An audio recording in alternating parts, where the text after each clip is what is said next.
بسم اللہ الرحمن الرحیم۔ معزز خاتم حضرات، السلام علیکم ورحمۃ اللہ وبرکاتہ۔ کائنات کے امام صلی اللہ علیہ وسلم کے گستاخ کی سزا کیا ہے؟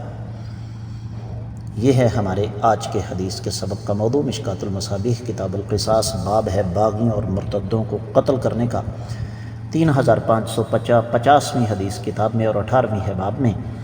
الفاظ حدیث مبارکہ کے اس طرح ہیں کہ وعن علی رضی اللہ عنہ ان یہودیۃ کانت تشتم النبی صلی اللہ علیہ وسلم وتقع فیہ فخنقها رجل حتى ماتت فابطل النبی صلی اللہ علیہ وسلم دمها، رواہ ابو داود۔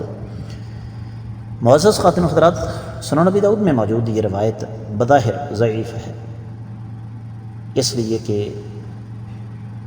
اس میں ایک راوی ہے مغیرہ بن مقسم الضبی، یہ تدلیس کرتا ہے۔ تدلیس ایک خاص اصطلاح ہے محدثین کرام کی، لیکن میں نے جب اس حدیث مبارکہ کا اپنے طور پر جا کر جائزہ لیا تو پتہ یہ چلا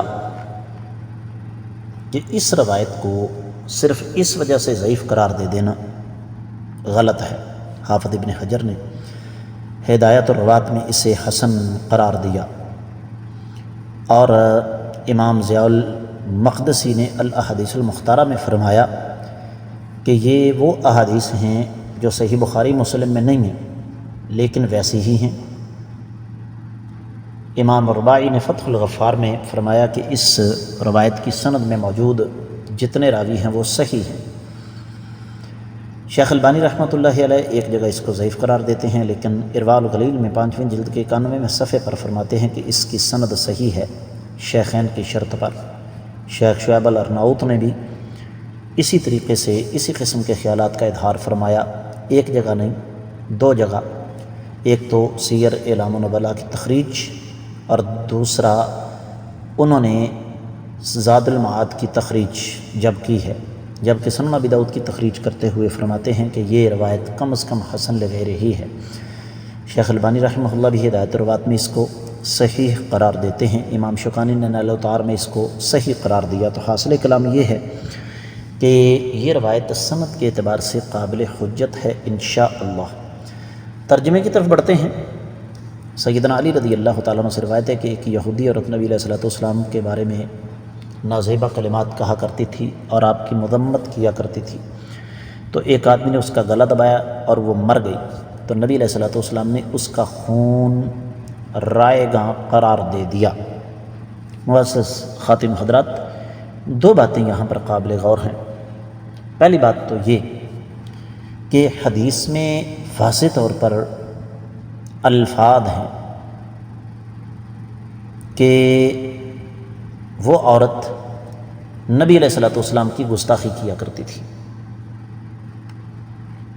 ہمارے ہاں جو ایک سلسلہ چل نکلا ہے، جس کو مردی گستاخ رسول قرار دے کر اس کے خلاف ایک طوفان کھڑا کر دیا جائے، یہ معاملہ درست نہیں۔ قرآن کہتا ہے یا ایھا الذین آمنوا ان جاءکم فاسق بنبأ فتبینوا، اے ایمان والو، جب کوئی فاسق آدمی تمہارے پاس خبر لے کر آئے تو اس خبر کی تحقیق تصدیق کر لیا کرو۔ تو بغیر کسی تحقیق کے کسی کو گستاخ رسول قرار دینا یہ شرعی طور پر درست نہیں۔ ایک بات تو یہ ہو گئی۔ دوسری بات جو سمجھنے والی ہے، اگر واقعی یہ بات ثابت ہو جائے کہ فلاں شخص، فلاں مرد یا فلاں عورت گستاخ ہے نبی کریم صلی اللہ علیہ وسلم کا یا نبی علیہ الصلوۃ والسلام کی، تو پھر اس کے لیے سزا موت ہے۔ کس لیے کہ نبی علیہ الصلوۃ والسلام کی گستاخی کسی شخصیت کی گستاخی نہیں بلکہ اللہ کی ساری مخلوق کی گستاخی ہے، اس لیے کہ آقا علیہ الصلوۃ والسلام رحمت للعالمین بن کر تشریف لائے۔ لہذا نبی علیہ الصلوۃ والسلام نے جو فیصلہ کیا تھا وہ اپنی جگہ پر بالکل درست تھا۔ گستاخ رسول جو کہ حقیقی گستاخ ہو اس کی سزا موت ہے، اور یہ موت سزا حکومت دے گی۔ امید ہے کہ انشاءاللہ یہ حدیث آپ کو سمجھ آ گئی ہوگی۔ اس کے ساتھ ہی آج کے سبق سے اجازت دیجیے۔ السلام علیکم ورحمۃ اللہ وبرکاتہ۔